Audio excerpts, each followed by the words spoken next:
Assalamualaikum warahmatullahi wabarakatuh. Perkenalkan, nama saya Muhammad Alfarski, NPM 18310093. Di sini saya kelompok 11. Tujuan untuk membuat konten YouTube di channel saya itu sebagai tugas dari Laboratorium Anatomi Fakultas Kedokteran Universitas Malahiyati. Dari Laboratorium Anatomi Universitas Malahayati. Nah, di sini kita akan sharing sedikit itu tentang materi yang nama materinya itu adalah diensipalan at ganglia basal. Langsung saja kita. Nah, di sini yang pertama itu kita belajar dulu tentang perdarahannya di sini. Nah, di bagian sisi dari posterior ini, di sini ada namanya arteri dan vena. Nah, di sini ada namanya arteri cerebri medialis. Di sini dalamnya lagi ada namanya arteri centralis anerolateralis. Di sini ada namanya vena mediana profunda cerebri. Di dalam ini ada vena interna cerebri.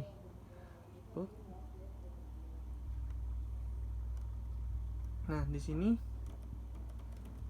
ganglia basal. Nah, di sini ada bagian-bagiannya. Nah, kita lihatnya dari mana? Lihat dari sisi kiri. Nah, memperlihatkan banyak hubungan topografik antara ventriculus lateralis, nucleus caudatus, corpus amygdaloideum, ada namanya putamen di sini. Kemudian ada globus pallidus di bagian dalam. Kemudian ada namanya thalamus. Nah, terus di sini ada namanya nucleus caudatus caput. Di bagian sininya itu ada nucleus caudatus cauda. Nah, untuk catatan klinisnya itu adalah arteri centralis anterolateralis bercabang dari arteri cerebri media dengan sudut yang hampir tegak lurus. Ini membuatnya mudah mengalami turbulensi aliran darah dan mudah terbentuk plak arteriosklerotik sekunder di tempat ini. Nah, si penderita tekanan darah tinggi hipertensi arterial seringkali menderita onklusi di tempat-tempat percabangan penting ini. Onklusi perdarahan dari pembuluh darah menyebabkan nekrosis di daerah-daerah ganglia basalis dan kapsula interna, sehingga timbul hemiplegia kontralateral. Bergantung lokasi kerusakan di bagian ganglia basalis, bisa timbul gangguan gerakan hiper ataupun hipokinetik berat ataupun dystonia.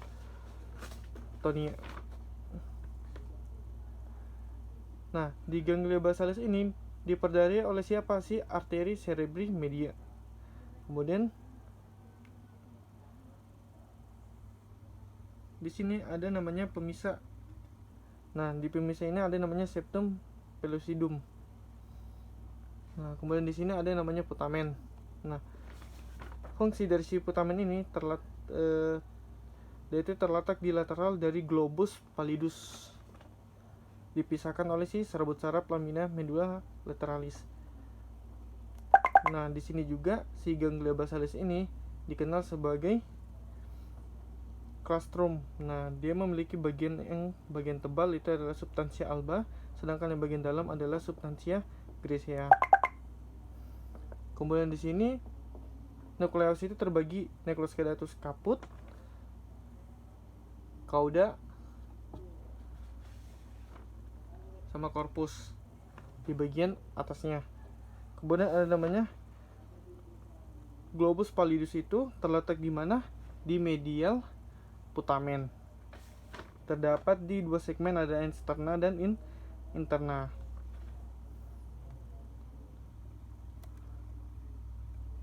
Nah, di sini kita bisa lihat di sini ada thalamus. Di sini ada commissura hibernuralem. Di sini ada glandula pinealis. Di sini ada commissura posterior. Kemudian di sini ada lamina terminalis. Kemudian di sini ada commissura anterior. Nah, di sini adalah diencephalon. Nah, untuk diencephalon itu berasal dari mana sih? Berasal dari prosencephalon. Nah, kemudian di sini dikelilingi oleh siapa sih? Ventriculus tertius. Kemudian ada namanya batas rostal, batas inferior. Batas rostal itu dari commissura anterior kemudian ke lamina terminalis, dengan yang terakhir itu ada chiasma opticum. Nah, sedangkan pada batas inferior itu ada commissura habenularum, glandula pineal, sama commissura posterior. Sedangkan si sulcus, di bagian sulcus di sini itu sulcus hipotalamus itu pemisah antara si talamus dan subtalamus. Nah, di bagian struktur ini terbagi ada namanya talamus, hipotalamus, subtalamus, dan epitalamus.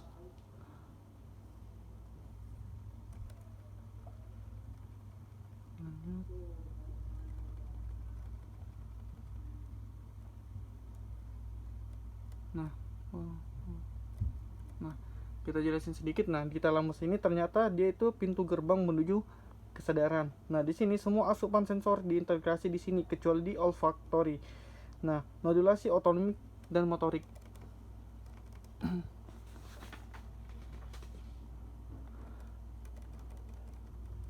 Di sini dencephalon dan talamusnya memiliki nuklei. Di sini ada namanya ventriculus lateralis, capsula interna, nuclei reticularis. Di sini ada namanya nucleo ventralis, itu ada namanya posterior medialis, posterolatralis, nucleus ventralis intermedius, sama nucleus ventralis anterior. Nah, kemudian di sini ada namanya nucleus parasiocularis, di sini nucleus centromedianus, di sini ada namanya nuclei dorsal. Kemudian di sini ada namanya nucleo corporis genucleati lateralis dan medialis. Di bawah di sini ada namanya ventriculus lateralis occipitalis.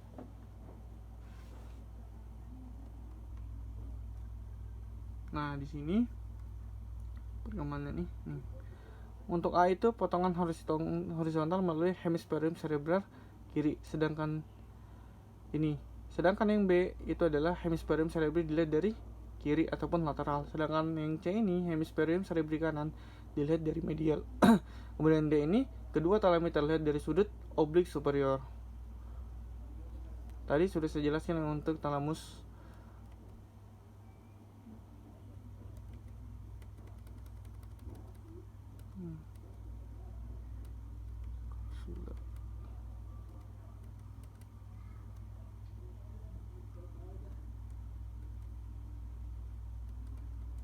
Nah, di sini dijelaskan sedikit. Di sini tuh pembagian dencephalon ada hipotalamus dan hipofisis. Nah, di sini hipofisis terbagi menjadi dua. Hipotalamus ada neurohipofisis dan adenohipofisis. Kemudian di sini ada namanya nucleus praventricularis.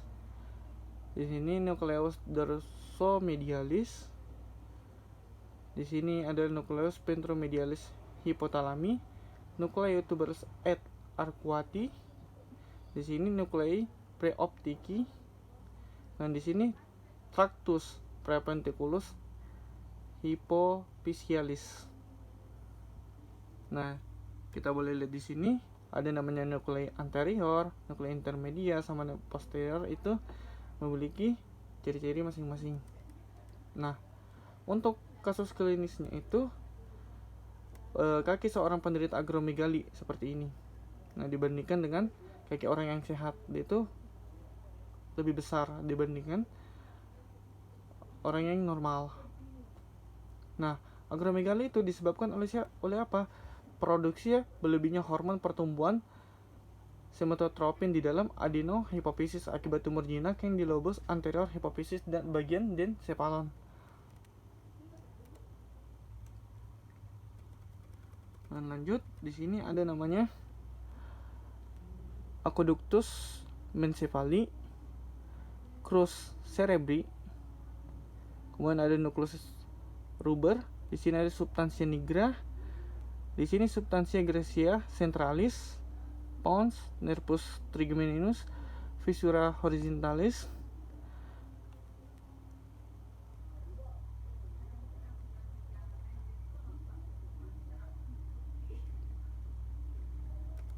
Nah, kemudian di sini kita lihat nih, nah di bagian sini tengahnya ada namanya infundibulum. Nah, kemudian ini yang kayak contoh ini kita perkirakan kayak muka Mickey Mouse ya. Nah, di sini untuk matanya itu namanya nucleus ruber. Sedangkan kalau untuk pada mulutnya itu namanya aqueductus mencephalii. Kemudian di sampingnya itu dekat dagunya itu namanya substantia gracia centralis. Nah, kemudian di sini ada namanya pars reticularis sama pars compacta. Itu dari mana? Dari si substantia nigra. Kemudian ada juga di sini namanya crus cerebri sama technum mencephalii, itu dari pedunculus cerebri. Kemudian ada corpus gynocalyum laterale sama corpus gynocalyum medial, yaitu dari si metatamus. Untuk klinisnya sendiri itu adalah Parkinson. Parkinson adalah sintesis dopamin yang jauh berkurang, khususnya di dalam substansi nigra. Berkurangnya dopamin mencetuskan timbulnya satu sindrom paralisis agenitas kelumpuhan gemetar yang ditandai oleh si hipokinesis, rigor, dan tremor istirahat. Selain itu, penderita sindrom ini mengalami peningkatan sekresi salip air mata, keringat, dan sebum. Selain itu, penderita memperlihatkan gangguan dan mood. Penyakit Parkinson memenuhi sekitar individu berusia di atas. Penyakit yang menyerupai Parkinson dapat muncul setelah encephalitis, investigasi, terapi obat, psikoterapi ke jangka panjang.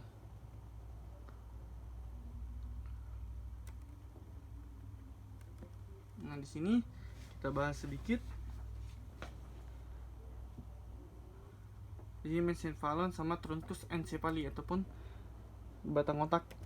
Nah, di sini ada namanya glandula pinialis, colliculus superior inferior, pons, pedunculus cerebri. Sini ada fossa rhomboidea. Di sini kita lihatnya dari posisi lateral. Kemudian di sini kita lihatnya dari sisi posterior ya. Di sini kelihatan yang ada namanya trigonum nervi vagi, trigonum nervi hypoglossy. Di sini satrimoideus ventricularquartis, sulcus medianus, pedunculus cerebro inferior, pedunculus cerebrus medius, pedunculus cerebrus superior, colliculus facialis, area vestibularis.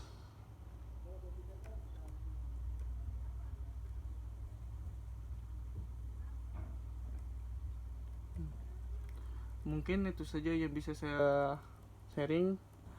Mohon maaf bila ada salah perkataan yang saya sebutkan tadi, karena di sini saya masih belajar. Dengan ini saya tutup. Wabillahi taufiq walhidayah. Wassalamualaikum warahmatullahi wabarakatuh.